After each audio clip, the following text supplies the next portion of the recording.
Assalamualaikum warahmatullahi wabarakatuh. Saya Mirna Lapagun Nadhiroh akan menjelaskan hasil review dari jurnal yang berjudul Metode Permainan Edukatif dalam Pembelajaran Bahasa Arab yang disusun oleh Asnul Ulia dan Zakia Isnawati dari Institut Islam Negeri Sunan Kudus. Yang mana metode yang digunakan harus sesuai dengan peserta didik agar pembelajaran bahasa Arab dapat berhasil. Artikel ini menjelaskan tentang metode permainan edukatif dalam pembelajaran bahasa Arab beserta contoh penerapannya yang tujuannya dapat digunakan oleh pendidik sebagai salah satu cara penyampaian materi bahasa Arab yang tidak lagi monoton dan membosankan, melainkan menjadi mudah dan menyenangkan. Data yang dikumpulkan berdasarkan penelitian pustaka, yaitu dengan mengumpulkan, membaca, dan menganalisis sumber bacaan terkait tema.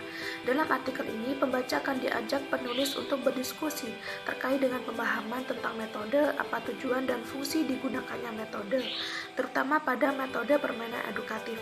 Kemudian, pentingnya penggunaan metode permainan edukatif dan contoh penerapannya dalam pembelajaran bahasa Arab.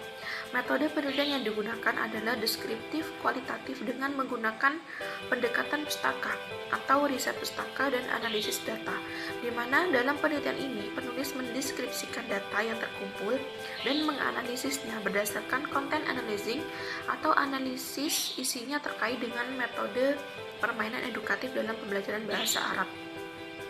Dalam riset pustaka, penulis telah mengumpulkan beberapa metode permainan edukatif yang dapat diterapkan dalam pembelajaran bahasa Arab berdasarkan penggolongan dari keempat keterampilan dari bahasa Arab, yaitu dalam kemahiran membaca, kemahiran berbicara, kemahiran menulis, dan kemahiran mendengarkan. Sedangkan kegunaan penelitian adalah sebagai bahan studi lanjutan yang relevan dan bahan kajian ke arah pengembangan metode pembelajaran bahasa Arab yang efektif dan menyenangkan dengan berbagai contoh penerapan metode permainan edukatif. Metode yang dipilih oleh pendidik tidak boleh bertentangan dengan tujuan pembelajaran. Pembelajaran merupakan proses interaksi peserta didik dengan pendidik dan sumber belajar pada suatu lingkungan belajar. Dengan kata lain, pembelajaran adalah proses untuk membantu peserta didik agar dapat belajar dengan baik. Begitu pula dengan metode pengajaran bahasa, termasuk bahasa Arab.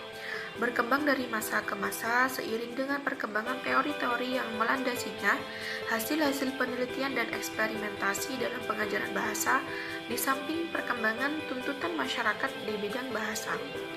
Metode dalam pembelajaran mempunyai fungsi yang terbagi menjadi beberapa bagian, diantaranya metode sebagai alat motivasi ekstrinsik, metode sebagai strategi pengajaran, metode sebagai alat untuk mencapai tujuan. Tujuan adalah inti dari setiap kegiatan pembelajaran. Dalam rangka mencapai tujuan pembelajaran ini, pasti seorang guru seringkali melakukan dan mengembangkan inovasi dalam kegiatan belajar mengajar. Istilah permainan sendiri menurut pengertiannya adalah situasi atau kondisi tertentu saat seseorang mencari kesenangan atau kepuasan melalui suatu aktivitas atau kegiatan bermain. Permainan merupakan kegiatan bermain.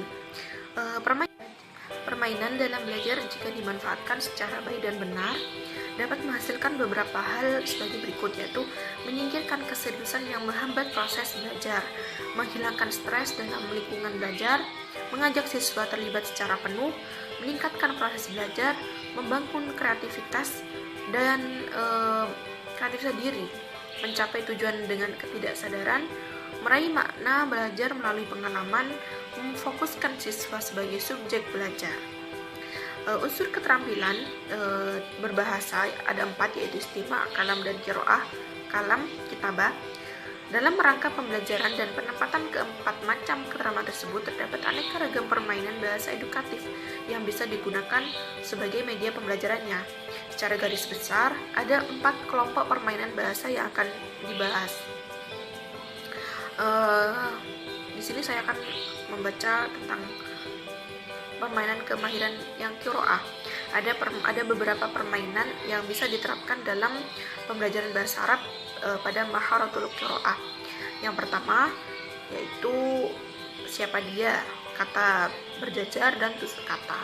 Nah, Yang terakhir, dari pembahasan ini dapat disebutkan bahwa dalam proses pembelajaran atau belajar mengajar perlu adanya metode, terutama bagi seorang pendidik harus mampu memilih dan menggunakan metode yang tepat dalam proses berlangsungnya penyampaian materi agar pembelajaran bahasa Arab dapat tersampaikan dengan baik.